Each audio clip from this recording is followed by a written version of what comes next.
फिलहाल बढ़ते हैं जी आगे। बात जरा हैदरपुरा एनकाउंटर की भी आपको बताते हैं। आपको याद होगा कि गुज़श्ता साल के दौरान हैदरपुरा के अंदर एनकाउंटर हुआ था, कुछ लोगों के मारे जाने की बात हुई थी। उसके बाद उस एनकाउंटर पर एक एसआईटी बनाई दी गई थी और एसआईटी ने अपनी बात सामने रखी थी और कुल मिलाकर फिर मामला जब अदालत तक चला गया था तो मामला अटक गया था आमिर को लेकर और फिर अदालत उज़्मा ने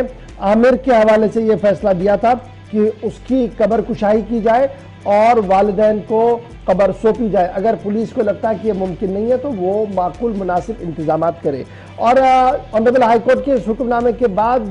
जब कुछ भी नहीं हुआ तो आमिर ने गुहार लगाई महबूबा मुफ्ती से और कल महबूबा मुफ्ती ने अपने ट्विटर पर आमिर के वालिद की तरफ से जो ट्वीट किया गया और उस पर जो रद्द-ए-अमल था वो सामने रखा। अब हुकूमत जो हमें जराया बता रहे हैं वो ये बता रहे हैं कि जम्मू कश्मीर हाईकोर्ट के फैसले को लेकर चैलेंज किया जाएगा, यानी जो अदालत ने फैसला सुनाया उस फैसले को चैलेंज किया जाएगा। जम्मू कश्मीर इंतजामिया ने बाज़ाब्ता तौर पर इस सिलसिले में तमाम तर तैयारियां मुकम्मल कर दी है। एक तरफ से यह खबर आ रही है, दूसरी तरफ से यह खबर आ रही है कि महबूबा मुफ्ती ने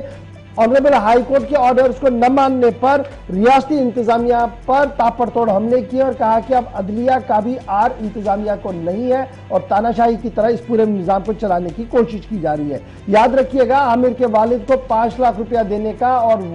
बेटे की लाश को सुपुर्द करने का हुक्म जो था वो इंतजामिया को दिया था ऑनरेबल हाईकोर्ट ने, लेकिन अभी तक वो इंप्लीमेंट नहीं हुआ। जिसके बाद अब खबर यह आ रही है कि इस पूरे मामले पर एक और यू टर्न हो रहा है और मामला अब दोबारा अदालत के पास जाएगा क्योंकि हुकूमत ने हाईकोर्ट के फैसले को चैलेंज करने का मन बना लिया और इस सिलसिले में लीगल जो लीगल अथॉरिटीज हैं उन्होंने क्लियर किया है कि ये फिट केस है जी, इसको हम रिव्यू के लिए ले सकते हैं और अब सरकार से रिव्यू के लिए ले सकती है। ये जराया हमें बता रहे हैं law and parliamentary affairs ministry से। और साथ साथ ये भी बताया जा रहा है कि जिस तरीके से केस को रिप्रेजेंट करना था कोर्ट के अंदर उसमें कहीं ना कहीं खामी रही है, जिसकी वजह से अदालत ने यह फैसला सुनाया था कि कब्र कुशाई की जाए और कब्र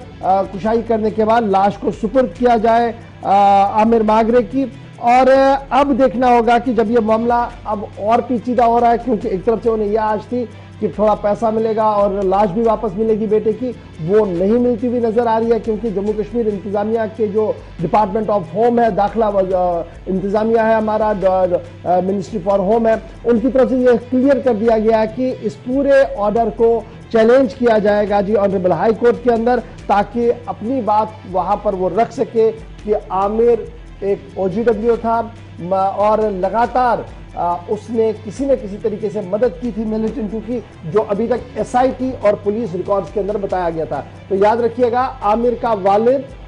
सनद याफ्ता है और इसको सनद आर्मी ने उस वक्त दी थी जब एंटी मिलिटेंट ऑपरेशन रामबन के बालाई इलाकों के अंदर चलाए गए थे और उसके बाद इसने हिजरत वहां से की थी और उसी का नतीजा ये था कि बेटा श्रीनगर के अंदर इस वक्त काम कर रहा था और अब जब ये एनकाउंटर हुआ उसमें इसकी मौत वाक़या हुई है और मामला अदालत तक चला गया था और अदालत ने अपना पहला फैसला सुनाया। उस फैसले के खिलाफ अब